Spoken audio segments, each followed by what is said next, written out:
tal, amigos? Bienvenidos a una emisión más del programa Ante la Ley, programa que llega a ustedes gracias a la colaboración de la Alianza para la Excelencia Académica, APEA.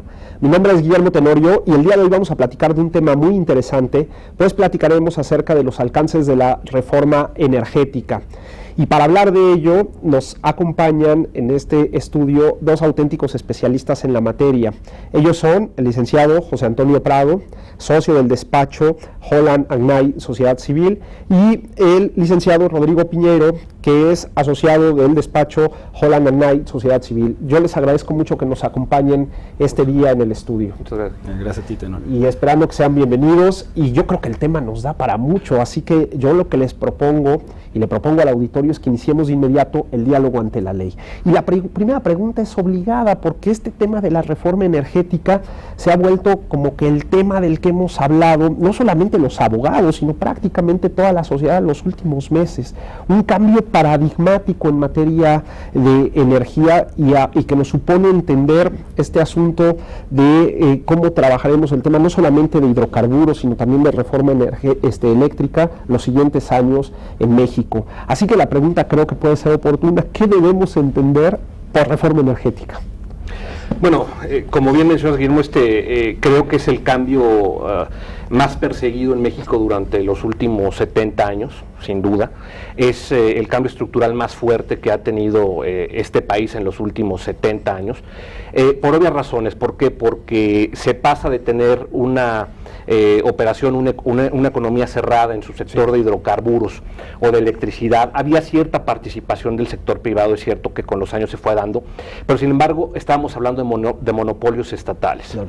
Con la apertura, lo que se da es pues la posibilidad de que el sector social, de que el sector privado participe en las operaciones del sector de hidrocarburos y de la electricidad, que además son muchas líneas de negocio. Hablar de la reforma energética, sí, claro, es hablar pues de muchas cosas, ¿no? Desde la parte de exploración y producción de hidrocarburos, pero también está toda la parte de aguas abajo de la cadena de valor en cuanto al transporte, al almacenamiento, a la distribución, a la venta de combustibles, a la construcción de infraestructura. Y en la parte de la parte eléctrica, pues es la generación, transmisión, distribución, comercialización. Es el hito más importante del país, y yo creo que la gran esperanza del país para cambiar pues la situación económica, claro, y lograr los crecimientos que el país desde hace muchos años está requiriendo. Entonces, pues como todo, sí se habla mucho de la reforma, pero como se dice por ahí, el diablo está en los detalles, claro, y aquí el gran diablo va a estar en los detalles de la implementación. Claro. Es decir, las cosas se tienen que hacer bien, se tienen que hacer pulcras, se tienen que hacer transparentes para que esta reforma sea un éxito, como yo estoy seguro la mayoría de los mexicanos la quieren. Claro. Evidentemente, cuando hablamos de la reforma energética, hablamos de varios niveles de la reforma. A nivel jurídico, primero entendemos que se reformó la Constitución, ¿verdad? Claro que sí, la Constitución, como bien apunta José Antonio, pues tenemos que entender que esto es un hito, ¿no?, de los últimos 70 años, que además se pasa de un modelo completamente restrictivo a un modelo mucho más abierto, que en un inicio se va abriendo como llaves, digamos, donde se abre, digamos, la llave mayor y se va abriendo hacia llaves menores. Sí. Como bien comentas, existe la reforma constitucional, que es de diciembre, se publica en el Diario Oficial de la Federación el 20 de diciembre de 2013, con sus posteriores publicaciones de las leyes secundarias. Estas son en julio de 2014 y después en agosto de 2014, ¿no? Entonces, digamos, esto es a nivel constitucional y a nivel de leyes secundarias, y posteriormente viene la publicación de los reglamentos, tanto de la ley de hidrocarburos como de la ley de la industria eléctrica, además de otras reformas adicionales a la ley de obras, a la ley de adquisiciones, a la expedición de la ley de los órganos coordinados en materia de energía, en fin, una serie de leyes que es, pues si uno ve la lista de los decretos de la expedición en el Diario Oficial, pues es hasta kilométrica, y evidentemente va a tener una repercusión yo diría a mediano o largo plazo, y además sí necesita un estudio muy acuicioso de cada uno de los detalles, ¿no? Y cómo se van concatenando y traslapando las funciones, por ejemplo, que va a haber en materia muy concreto, ¿no?, de la nueva Agencia para la Seguridad de la ANSIPA, que se le conoce en el argot que es la Agencia Nacional de Seguridad de la Industria de los Hidrocarburos, con, por ejemplo, con la Semarnat, ¿no? Entonces hay que ser ahí muy estudiosos y muy cuidadosos jurídicamente hablando para ver cuál va a ser el ámbito de aplicación de cada una de estas agencias y cómo va en este tinglado, digamos, de un nuevo mundo, cómo van a operar los concesionarios y los nuevos operadores bajo este nuevo régimen. Hay un tema en esta reforma constitucional que también es muy importante, todo este discurso político de que el petróleo es nuestro y solamente lo operamos los mexicanos. Ahora se abre una nueva oportunidad que técnicamente tendría que impactar en el desarrollo económico, pero sobre todo le llega al ciudadano a pie. Mucha gente que nos está viendo seguramente estará preguntándose, ¿y esto cómo me impacta a mí? ¿No? ¿Cuáles son el principal cambio a nivel constitucional en materia energética? Mira, se modificó el artículo 27 constitucional para decir, bueno, el petróleo efectivamente sigue siendo de la nación. Es decir, es un recurso que solamente le pertenece a la nación como concepto sociológico y es decir, a todos los mexicanos. Sí. Pero la diferencia de esta apertura es que ahora el Estado, a través o haciéndose valer a través de particulares, puede llevar a cabo la exploración y la explotación de este sector. ¿Qué quiere decir esto? Bueno, pues que también los mexicanos y las empresas del sector privado, que también podrán ser internacionales, obviamente, siguiendo los principios pues de los tratados internacionales comerciales que ha firmado México, tendrá la oportunidad de participar en el desarrollo de estas actividades. El ciudadano de a pie, que es el que se está preguntando, bueno, ¿y cómo me va a beneficiar? Bueno, la palabra clave de esto es competencia, es tener la posibilidad de acceder a nuevos mercados en cualquier producto o insumo que se quiera tener relacionado al sector de energía, que obviamente todos lo utilizamos. Tú utilizas gas en tu casa, utilizas gasolina, utilizas, bueno, una serie de insumos, ¿no? En la parte, obviamente, de petrolíferos, en la parte de petroquímicos, y lo que se quiere hacer con esto es que se utilice como una palanca de desarrollo para el país el que exista competencia. ¿Por qué? Porque los monopolios a través de la historia en este país han demostrado ser ineficientes, ser inoperantes y ser lugares donde se acuña o se da mucha corrupción. Claro. Entonces, me parece que aquí lo que quiere hacer o lo que se quiso hacer, digamos, como premisa fundamental es abrir la baraja, permitir la competencia al sector privado para que el consumidor final, al final de cuentas, tenga mejores opciones para hacerse de los productos y servicios del sector de energía. ¿Este tema de lo estratégico sigue siendo estratégico?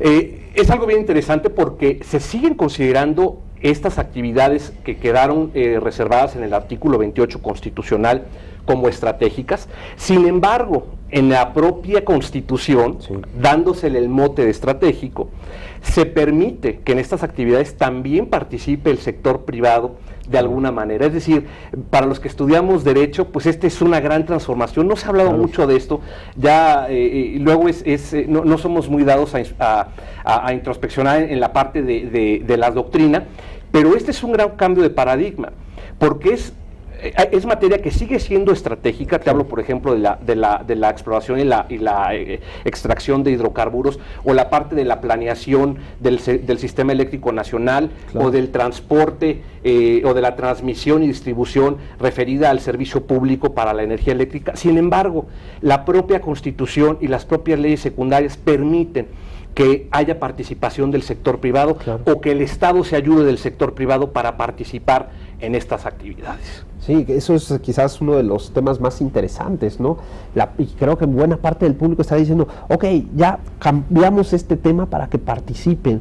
¿Cómo pueden los particulares participar en esta macro reforma? Pues sí, o sea, yo coincido plenamente con lo que menciona José Antonio, y estamos viendo en estos momentos, apenas la semana pasada se publicó en el Diario Oficial de la Federación, pues las 5 o 6 empresas extranjeras que salieron por ahí para llevar a cabo servicios de exploración geológica. a Pemex, ¿no? Que en un inicio, bajo el antiguo régimen, pues esto era impensable, ¿no? Porque eso era propiedad de Pemex. Toda la información era geológica para hacer perforaciones y ver si había hidrocarburos en el subsuelo, pues esto era completamente impensable no nos vayamos más lejos, hace unos 3, 4 años. En este momento, estoy hablando de la semana pasada, se da, me parece que fue el jueves, viernes, pero estoy con una certeza que fue la semana pasada, está anunciando el Diario Oficial de la Federación, o se está publicando en el Diario Oficial de la Federación, estas 5 empresas que fueron las ganadoras de estas asignaciones para llevar a cabo servicios de exploración. ¿Hay algún tema en el que solamente el Estado mexicano siga participando o en prácticamente todos los temas se abrió la posibilidad a particulares? Pues digo, la Constitución es muy clara, ¿no? En el artículo, la reforma, como bien menciona José Antonio, fue en el 25, en el 27 y en el 28. Y dice la palabra clave es áreas estratégicas, es la exploración y extracción, que antes era entendida como exploración y explotación, donde había un debate ahí doctrinal que qué era la explotación y que qué partes cubría de la cadena. Oye, si vamos a hacer nada más de la transmisión, o va a ser desde la exploración, digamos, geológica hasta la venta final aguas abajo. ¿Qué era la exploración, no? En este momento se acota esa, digamos, áreas estratégicas y va a decir, y dice exploración y extracción de hidrocarburos, que solamente se llevará a cabo por el Estado a través de las empresas de participación estatal, que es otro concepto también, claro. Digamos, renovación, que tanto se ha hablado de las empresas estatales como CFE y como Pemex, pues que se les da un nuevo giro más, con una orientación hacia la productividad y hacia la competencia económica, ¿no? Que es lo que estamos entendiendo ahora, que son estas famosas empresas de producción las estatales o EPEs, ¿no? Claro, porque dicen en la industria. Históricamente Pemex se entendía como parte del Estado, ¿no? Tenía su propio régimen, y ahora la tenemos que entender como una empresa tal cual. Sí, ¿no? es que exactamente, digo, con una empresa, pero sin perder ese concepto social, ¿no? Claro. Que sigue estando presente en los estatutos de Petróleos Mexicanos, pero sí es importante considerar que se le intenta dar un giro para hacerla competitivamente, pues mucho más productiva y poder salir al mercado donde te encuentras esta transición que se ha dado, por ejemplo, en Noruega, en el caso de Statoil, que ya se ha mencionado mucho, Ecopetrol en el caso de Colombia, o en el caso de Brasil con Petrobras, digo, con sus particularidades. No estoy diciendo que sea exactamente el caso de mexicano, pero sí se ha dado, digamos, esta reconfiguración hacia hacerlas más competitivas económicamente, ¿no? Sin perder de vista el punto de vista social y de gobierno, que lo siguen teniendo, pero contestando a tu pregunta, pues es la exploración y extracción de hidrocarburos y la transmisión y distribución de energía eléctrica, claro, ¿no? Yo en este tema me gustaría detenerme porque esto tiene muchas implicaciones. Pienso, por ejemplo, en la aprovechación ya de la red que existe, por ejemplo, en materia eléctrica, o esta transformación que está surgiendo con Pemex, porque ahora van a tener que cambiar su modelo de negocio y su forma de operar, porque al ser una empresa que va a competir con las otras, pues tampoco pueden divulgar información, no sé, se me ocurre vía transparencia, ¿no? Son como que desafíos que plantea esta reforma energética, que les propongo que vayamos a un pequeño corte y regresando del mismo, entremos de lleno con estos temas. No se vayan, estamos platicando de un tema muy interesante, hablamos sobre la reforma energética y estas asociaciones de participación público-privadas con dos auténticos especialistas en la materia. Ellos son el licenciado José Antonio Prado y el licenciado Rodrigo Piñeiro, miembros del despacho Holland & Knight, Sociedad Civil. Volvemos en un minuto.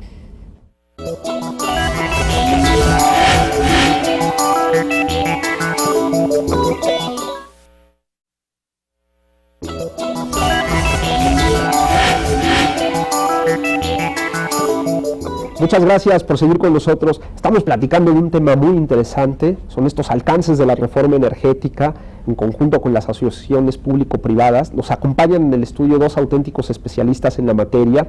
Ellos son el licenciado José Antonio Prado y el licenciado Rodrigo Piñeiro del despacho Holland & Knight. quienes trabajan desde hace muchos años en materia energética y que, como se darán cuenta después del bloque pasado, pues no había mejores invitados para tener en este estudio. No olviden que si quieren ponerse en contacto con nosotros lo pueden hacer a través de dos vías. La primera de ellas a través de nuestra cuenta de correo electrónico en gtenorio@up.edu.mx. Ustedes obsérvenlo bien ahí en pantalla. También lo pueden hacer a través de nuestra cuenta de Twitter en @antelaley_mx. Pongan atención, todo ello es en mayúsculas, o a través de los medios de comunicación del canal judicial en @canal_judicial, la cuenta de Twitter, o la cuenta de Facebook, facebook.com/canal judicial, donde con gusto escucharemos sus preguntas, sus comentarios o sugerencias respecto a los contenidos de este programa. Créanos que nos dará muchísimo gusto entrar en contacto con ustedes. Y bueno, el tema nos está dando para mucho, ya pusimos en perspectiva cuáles son estos primeros alcances de la reforma energética. Y en el bloque pasado dejábamos abierta una pregunta. ¿Es una transformación para estas empresas que antes llamábamos estatales abiertamente, el trabajar en un nuevo esquema como si fueran una empresa privada, ¿no? Y pienso, por ejemplo, en el caso del tendido de red de la Compañía Federal de Electricidad. ¿Puede aprovecharse un particular de ese tendido? ¿Cuáles son los alcances de que un particular entre a proveer servicio de energía eléctrica? En este nuevo esquema, por supuesto. Sí, bueno, una parte fundamental de la reforma es este mote que se creó en la Constitución de ser ahora empresas productivas del Estado. Claro. El paradigma más importante aquí es, bueno, pues estas empresas están obligadas a crear valor económico, ¿no? Que de alguna manera desde la reforma del 2008, Petróleos Mexicanos ya tenía esta connotación, ¿no? de ser o de crear valor económico, es decir, tenía que perseguir ese fin, obviamente dentro de un plano de rentabilidad social y de desarrollo económico. Sin embargo, ahora las empresas productivas del Estado pues tendrán una connotación más de una empresa privada. Sin embargo, ojo, esta es una parte bien importante que ha creado muchas confusiones. A diferencia de otros países, el modelo de México no es que las empresas del Estado se hayan privatizado. Okay. Las empresas siguen siendo propiedad de los mexicanos, es decir, estas exparaestatales, que ahora son empresas productivas del Estado, siguen siendo propiedad del Estado mexicano y en teoría de la nación, en teoría de todos los ciudadanos. Ahora, estas empresas se abren a que tengan competencia, es decir, tendrán competencia en las ramas de la actividad económica que venían desarrollando. Sí. Hay cambios de paradigmas bien interesantes, por ejemplo, en los objetos de la nueva ley de Petróleos Mexicanos, de la ley de la Comisión Federal de Electricidad. La Comisión Federal de Electricidad ahora va a poder desarrollar muchas actividades que antes no podía desarrollar. Es decir, tú sabes que hay grandes proyectos ahora de gasoductos, pues quien los está desarrollando es la Comisión Federal de Electricidad. Va a poderse convertir en un jugador preponderante del mercado del gas natural para comprar, comercializar, hacer esquemas con gas natural. Por otro lado, Petróleos Mexicanos pues ahora también tiene parte como su objeto el generar electricidad, ¿no? En fin, el mote más interesante es que se migra a ser empresas o una petrolera o de los derivativos del petróleo o de una empresa eléctrica a ser empresas energéticas. En la parte que me señalabas, por ejemplo, de la infraestructura de CFE, bueno, CFE seguirá siendo un jugador preponderante porque todos los activos de transmisión, distribución, le siguen perteneciendo a la Comisión Federal de Electricidad. Claro. Sin embargo, los privados que quieran hacer proyectos eléctricos tendrán garantizado el derecho, por lo menos eso dice la ley, la normatividad, el acceso abierto y restricto para sus proyectos eléctricos, es decir, habrá un operador independiente del sistema, que es este Centro Nacional de Control que se creó, el famoso CENACE, que es pues un organismo descentralizado, pero que ahora será el juez, y CFE dejará de ser juez y parte para decir, claro, aquí sí cabe tu electricidad, vas a poder evacuar electricidad de este proyecto, te la puedo transmitir por estas líneas de transmisión o por estos conductos de distribución, y ahora habrá un juez que tiene que ser independiente y dar las facilidades de esa cancha pareja para que todos los que quieran invertir en proyectos de electricidad tengan la misma oportunidad que CFE, porque CFE en estos momentos y por mucho tiempo va a seguir siendo un jugador preponderante en el sistema. al igual que Pemex. Por eso parte de la reforma habla de que tiene que haber regulación asimétrica con respecto a Pemex o con respecto a CFE. ¿Qué es esta regulación asimétrica? No puedo tratar a todos los competidores, porque pues es como si uno lo ponen a correr contra Pemex o contra CFE en una pierna, ¿no? Nada más a saltitos, ¿no? Entonces la idea es que esta competencia se vaya creando en el mercado a través del tiempo, pero por los conductos adecuados. Creo que ahí es donde los inversionistas tienen las mayores dudas. Claro, quieren ver un mercado parejo, quieren ver un mercado de reglas parejas en las cuales pues se privilegie la competencia, la libre concurrencia de los nuevos participantes que quieren incursionar al mercado, ¿no?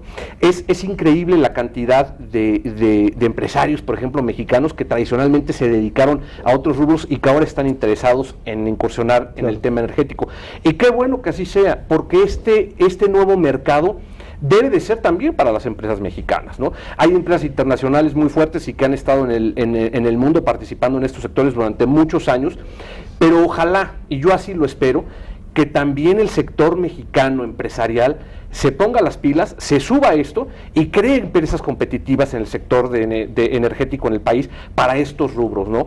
Que haya nuevas empresas de distribución de electricidad, de generación, empresas de distribución de hidrocarburos, de transporte de hidrocarburos, ¿por qué no empresas que cuando sea el momento quieran entrar a refinar? En fin, hay tantas oportunidades y tantas cadenas de valor en este esquema que pues a mí me parece que es una oportunidad histórica para el país, y me parece que la última gran oportunidad económica en cuanto a un sector tan importante que pueda aprovecharse o traer tantos beneficios a la nación. No, el tema de la independencia es medular, porque si tenemos a un árbitro que no fuera independiente, pues ahí tronamos el sistema. Me imagino que también vendrá acompañado el tema, porque fue muy paralelo el tema de la autonomía constitucional de la Comisión de Competencia Económica. ¿Jugará aquí también?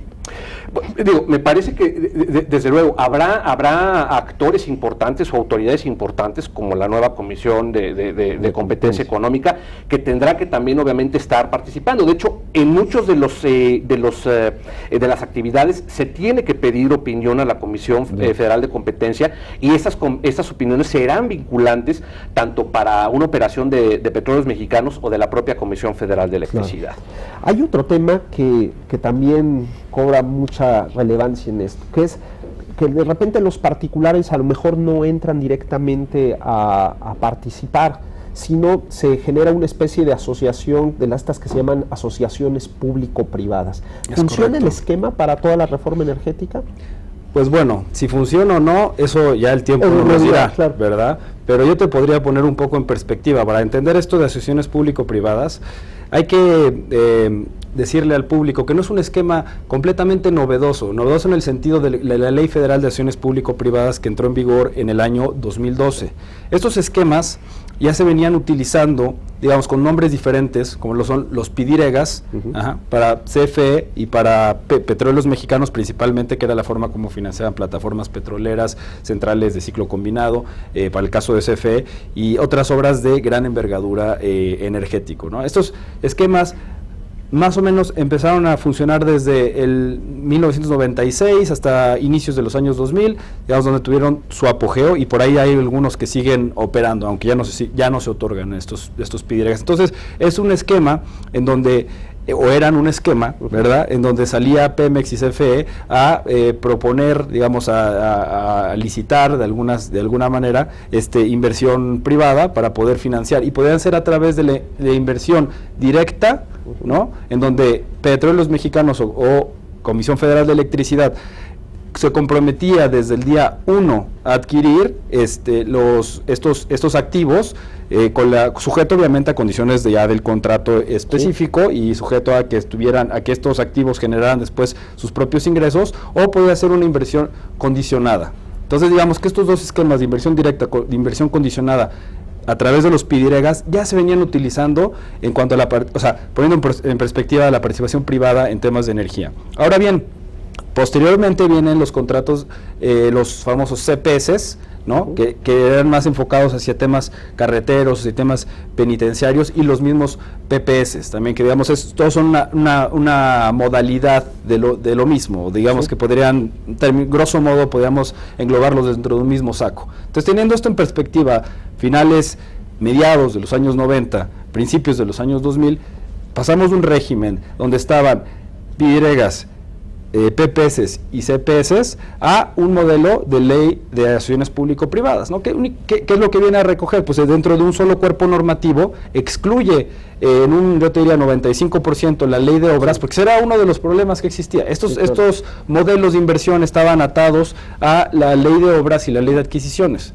Entonces, la ley de obras y la ley de adquisiciones pues son son leyes que estaban diseñadas o que estaban pensadas para una contratación pública muy tradicional, para que la Secretaría de Educación Pública pudiera contratar, comprar bancas, para que pudiera comprar, insumos como papel, ¿no? Por poner un ejemplo burdo. Y obviamente estos esquemas de contratación, a la hora de llevarlos a un esquema de contratación mucho más complejo, con N cantidad de riesgos, como puede ser la reconfiguración de una refinería o para la compraventa de una plataforma petrolera, pues obviamente existían muchísimos problemas e inconvenientes, sobre todo si era de precio alzado, precios unitarios, cómo se determinaban las unidades para precios unitarios, e incluso después para hacer las ampliaciones de, digamos, el típico ejemplo es que después no alcanzaba el presupuesto y tenían que hacer unas ampliaciones al monto del contrato, claro. Que eso es un proceso que yo me he dedicado en particular a estudiarlos en el artículo 59 de la Ley de Obras, complicadísimo, porque te dice que si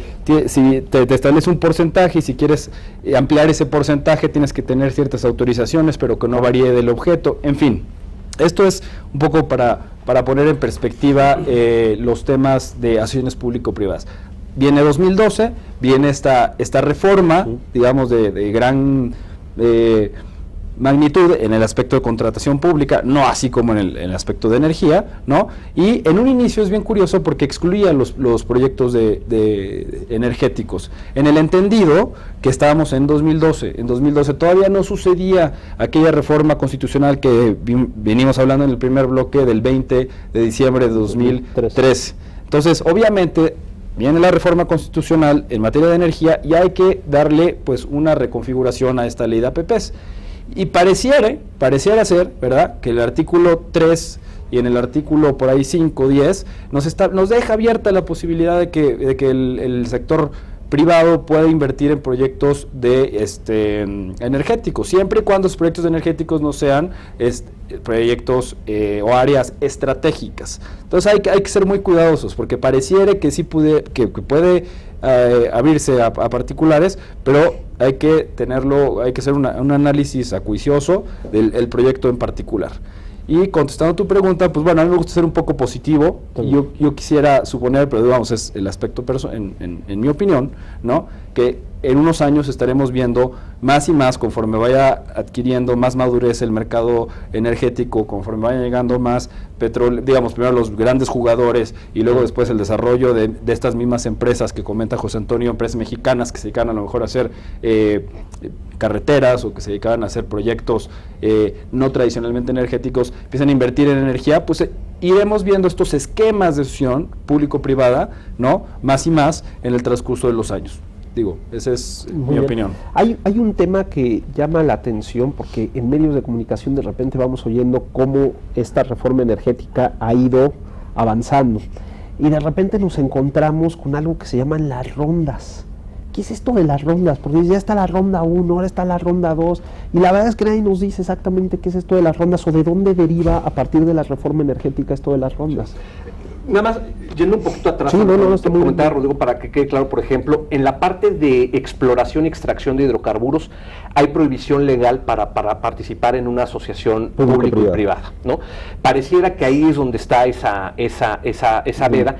¿Y cuál es el razonamiento de decir esto? Bueno, el razonamiento es, parte del gran esfuerzo de la reforma, precisamente el tema de rondas que ahorita platicamos, es que haya un procedimiento específico para que los particulares puedan entrar a participar dentro del mercado de exploración y extracción de hidrocarburos en México. Entonces, en esa parte no hay la posibilidad de llevar a cabo asociaciones público-privadas.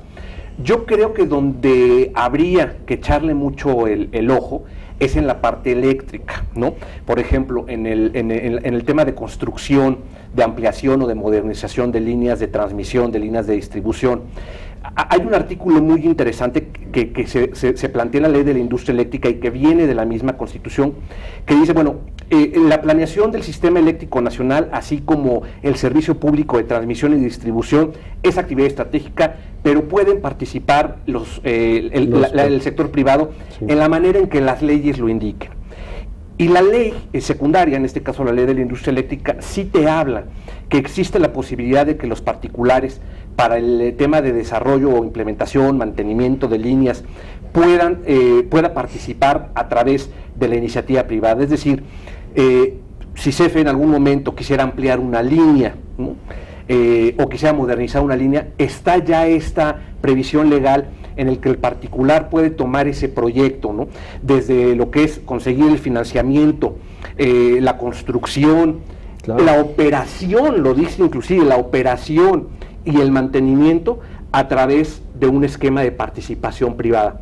¿Por qué no se podría dar a través de una APP? Yo creo que no debería haber esa exclusión. Claro. Se podría hacer de este contrato de prestación de servicios de largo plazo, claro, justificar el beneficio social que eso se tiene, porque las líneas, además de transmisión en México, no crecen a la velocidad que deberían de crecer en otros países. Pero bueno, esa es la parte eléctrica. Volviendo al tema de las rondas. Se pensó mucho en decir, bueno, ¿qué vamos a hacer para que pueda participar el sector privado?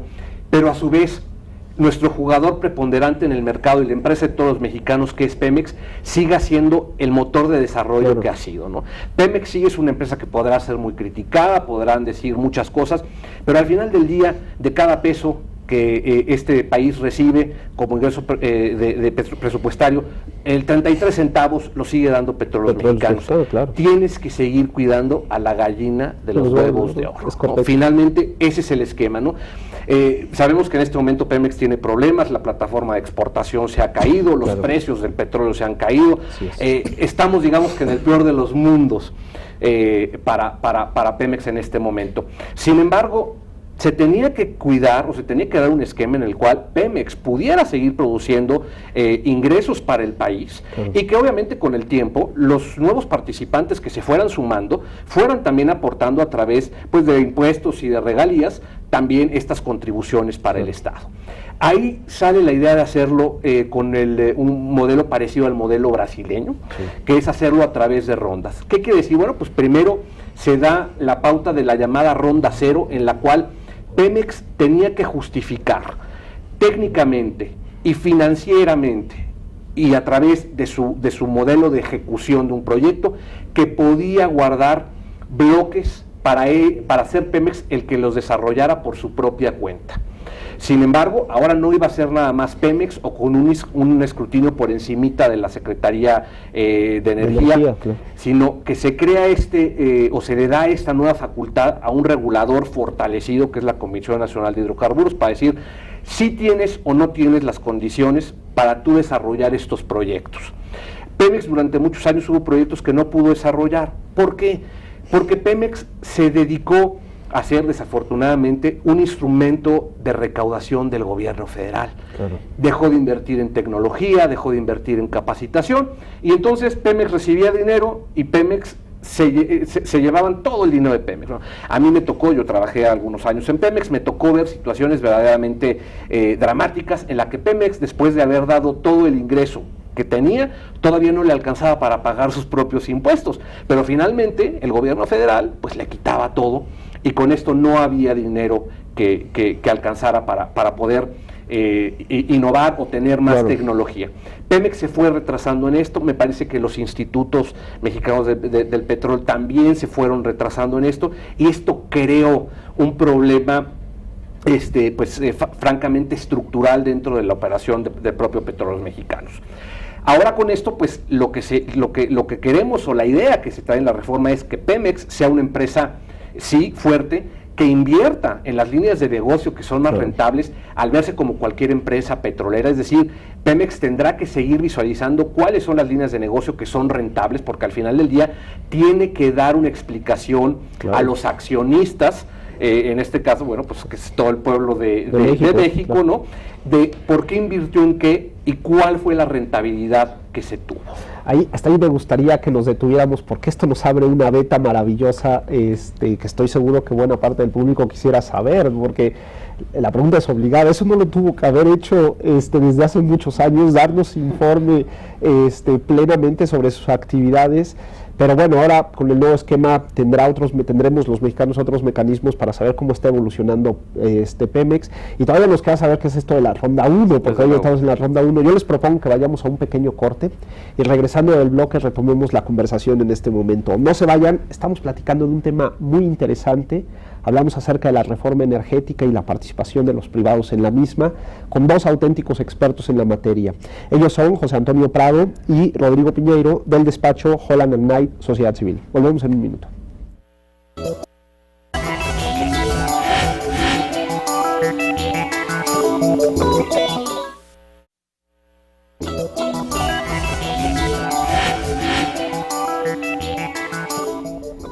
Muchas gracias por seguir con nosotros. Estamos platicando de un tema verdaderamente interesante, que es la reforma energética y la participación de los particulares en la misma. Y para hablar de ello tenemos en el estudio a dos auténticos expertos en la materia. Ellos son el licenciado José Antonio Prado, el licenciado Rodrigo Piñeiro, del despacho Holland & Knight, Sociedad Civil. Y el tiempo se nos está acabando y hay todavía muchísimos temas, lo que está muy bueno porque nos permitirá quizás hacer un programa, una segunda parte del programa. Hay un tema de las asociaciones público-privadas que me gustaría retomar, porque no quiero que se nos quede ahí atrasado, y es esto de las autorizaciones no solicitadas, ¿no? Propuestas no solicitadas, que es un tema que se ha venido hablando en esta materia, pero que a ciencia cierta no sabemos qué es. ¿Nos podría explicar qué es esto? Claro que sí, y qué bueno que lo tocas, porque era justamente el tema que me había quedado un poco corto en el tema de APPs, y es precisamente porque muchas personas, yo he recibido también comentarios, ¿no? Me he dedicado a un poco los últimos 2 años a hablar el tema de APPs, y en congresos es muchas las preguntas que me hacen. Bueno, ¿qué se diferencia realmente esta ley de acciones público-privadas pues con los modelos tradicionales de contratación? Porque al final del día tienes que llevar pues una licitación, tiene que haber una asignación de un contrato, tiene que haber criterios digamos, económicos, técnicos, financieros, y toda esa evaluación, la entidad o dependencia licitante tiene que tomarlos en cuenta a la hora de asignar un contrato, ¿verdad? Y ahora, el tema de la propuesta no solicitada, pues yo creo que es el punto fino, novedoso, que viene en la ley de APPs. ¿Qué pasaba anteriormente? Anteriormente, el particular pues tenía que esperar a que hubiera una convocatoria publicada pues en los diarios de mayor circulación en el país, sí, en el Diario Oficial de la Federación y medios electrónicos, ¿no? Para poder, digamos, ser un ente completamente pasivo en los temas, en el tema de contratación pública. ¿Qué sucede ahora? Ahora, mediante la dependencia o entidad, y que incluso puede ser, hay que hacer una acotación, aunque sea una ley federal, siempre y cuando intervenga más del 50%, la ley de APPs nos dice que siempre y cuando intervenga más del 50% de recursos federales, pueden incluso ser dependencias o entidades municipales, estatales o federales.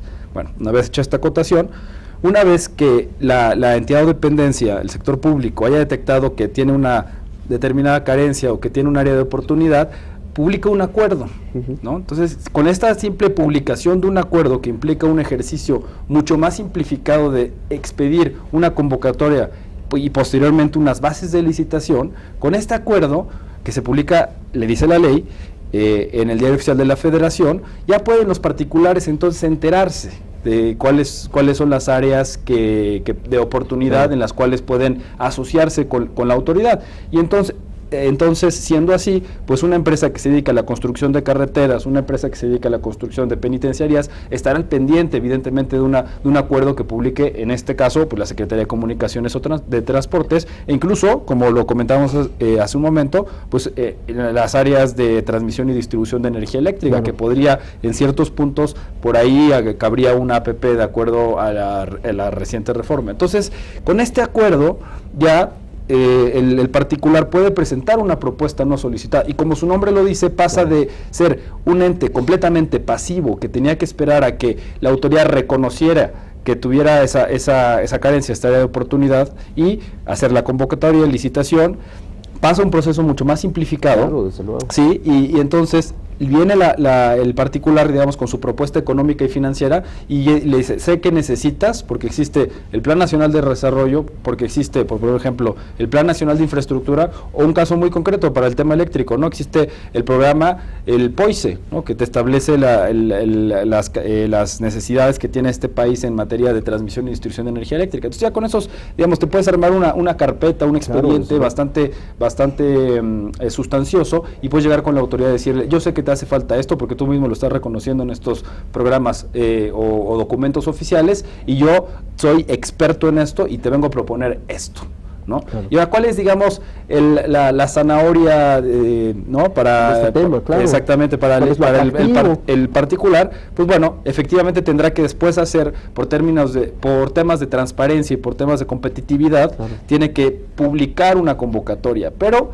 en el supuesto de que en este caso, el licitante que haya propuesto la propuesta no solicitada tendrá hasta un 10% o 10 puntos de ventaja sobre los otros participantes. Además que, evidentemente, si digamos que, como dice el dicho, el que pega primero pega dos veces, si tú te adelantaste y presentaste estos estudios, evidentemente ya tendrás una ventaja competitiva con tus otros competidores, ¿no? Entonces, no solamente la ley premia con estos 10 puntos o este 10% al participante que haya hecho la propuesta no solicitada, sino que, pues, evidentemente, pues tendrá en teoría una vía más fácil, y ¿no? todos estos mecanismos son transparentes, porque hay gente que claro, cree que las asociaciones público-privadas es como que trabajar en lo oscurito, ¿no? Es correcto, y qué bueno que toques ese punto, Guillermo, porque aquí hay dos autoridades, yo te diría 3 autoridades que participan muy fuerte en la ley de APPs, ¿no? Uno es la Secretaría de Hacienda, que establece los lineamientos para determinar la viabilidad del proyecto, por una parte, y los lineamientos para determinar si es una APP, si tiene un servicio social, si tiene un impacto positivo a la sociedad, claro, ¿no? Entonces está por un lado la Secretaría de Hacienda, pero por otro, muy importante, y tocando este tema, está la Secretaría de la Función Pública, que en todo momento está monitoreando el transcurso, digamos, del APP, incluso en las propuestas no solicitadas.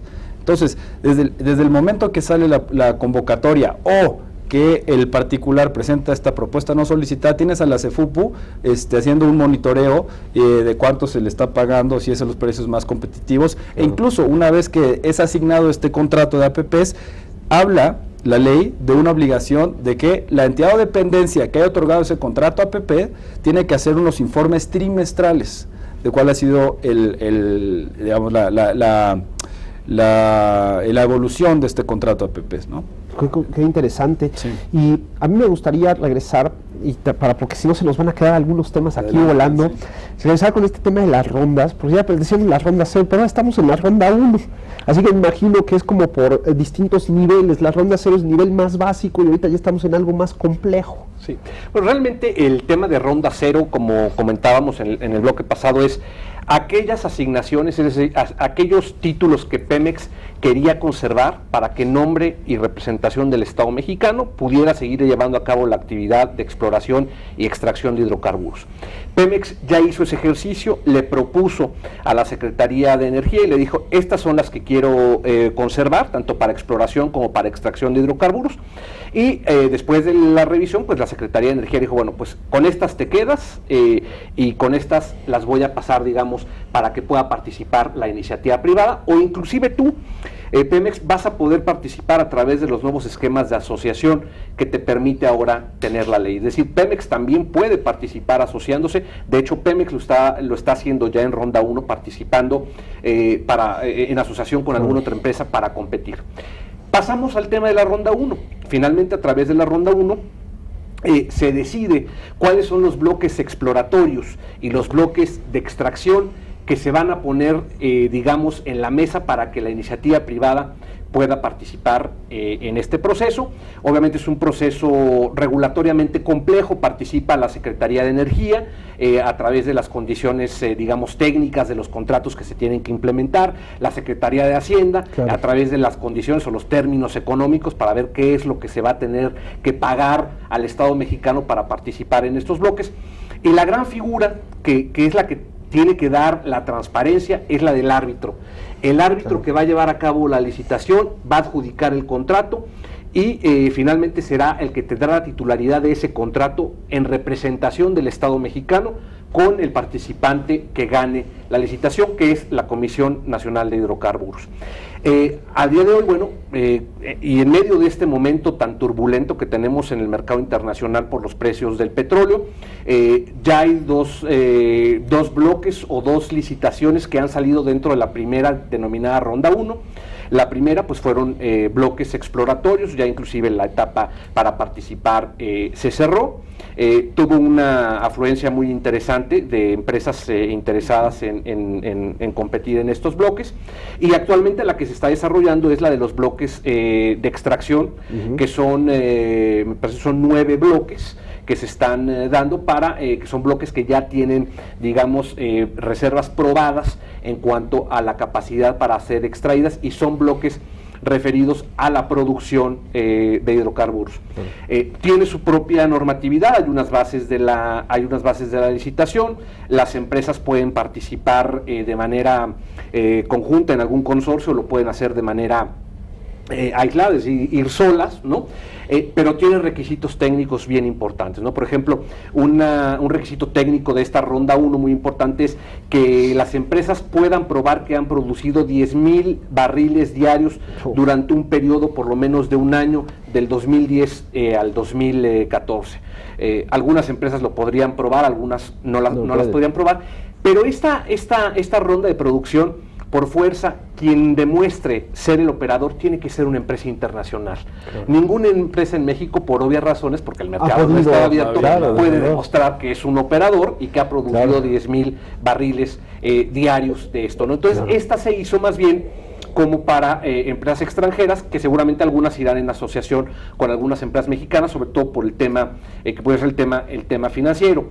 Y dentro de esta misma Ronda 1, que el mercado de hidrocarburos es muy complejo en cuanto a la parte, digamos, de estrategia y a la parte de qué tipo de campos estamos hablando. Estamos hablando de aguas someras, como es las licitaciones de estas primeras 2 licitaciones que se han dado. Estamos hablando de aguas profundas, o estamos hablando de los famosos unconventional resources o fuentes no convencionales de petróleo, como es el shale gas o el shale oil, que todo te obliga a tener una reflexión muy profunda de cuál es el momento adecuado para hacerlo, ¿no? En la parte de no convencionales, como la parte de shale oil o de shale gas, o hidrocarburo de lutitas, pues es muy caro hacer este tipo de exploración o producción.